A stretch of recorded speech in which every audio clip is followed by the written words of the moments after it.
think there's something to be learned, especially for our students who are in the audience today. There are many ways to get to the top, and there's also something to be said about going out and spending time in local journalism before going back into Washington and getting into what happens in Washington. But we're excited to hear from Jim, and so please join me in welcoming CNN's Chief White House Correspondent, Jim Acosta. Thank you.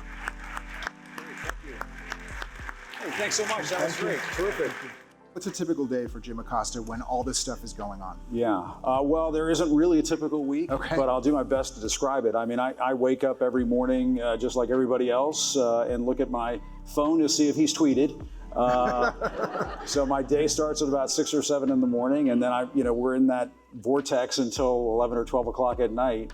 And it's a frenetic pace. One of the things that has changed since the Obama administration, I covered the second term of Barack Obama's administration, a lot of what he tweets, a lot of what he says needs to be fact-checked almost immediately because he does play fast and loose with the facts.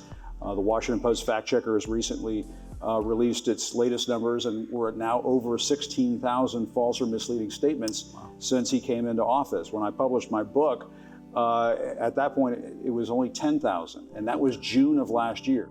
One of the things that he likes to say is he'll say, whenever I talk about something good that's going on, the camera right there, they always turn the light off on the camera. That means they've stopped recording. They've stopped putting this out to their audiences. That is the oldest lie, I think, that he tells. We never do that. You think when he's up there on stage that we're turning our cameras off? We don't want to miss anything that happens when he's up there. And but it is an example of how he fires people up, but also misleads them to think that we're intentionally trying to pull a fast one on the American people. And so what typically happens after the event is over is that people come up to us and start screaming at us, calling us traitor, calling us all sorts of things like that happening. And there is a cause and effect. If you don't think that there's a cause and effect, I'm sorry, you're not in touch with the real world. If you see this through my experience, and that's what I try to lay out in this book, people are absorbing this kind of nastiness and mean-spiritedness, and it makes me wonder, is that how we're supposed to treat our fellow Americans? I mean, I grew up, when I grew up in the mean streets of Northern Virginia outside Washington, D.C., I remember, and it's so perfect that we're here in Pittsburgh, the home of Mr. Rogers, because I used to watch that growing up. I was not taught to treat other people that way. And so it's a strange experience. It's an out-of-body experience. And it makes me think that I'm not in America anymore. And I wonder, how do we get back there? Maybe we can recapture that spirit of Mr. Rogers.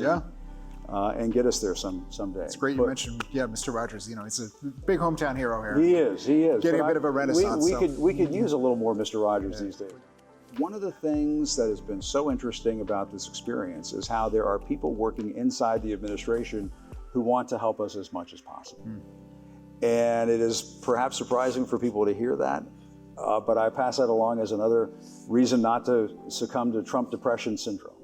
As I was going into the White House last week, one of the administration people was coming out of the Eisenhower Executive Office building, which is next to the White House, came up to me and goes, keep doing what you're doing.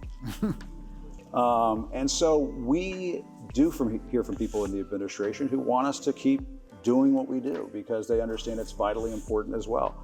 There are people in high places, people in power, people who are associated with those who are in power, like fringe websites, who are going to come after us because there is something about the truth that is unsettling.